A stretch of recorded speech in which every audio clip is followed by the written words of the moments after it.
তুমি একটা দেখলা হাতে চুলার আগুন তার কাছে যেতে গিয়ে গেলে পুড়ে আমি না হলে জ্বলে যেতে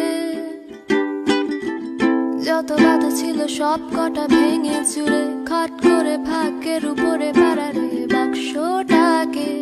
ফেলে চুলারি না গালে খপ করে লুফে নিয়ে আগুনে নিজে না শুধু সব কাঠিকে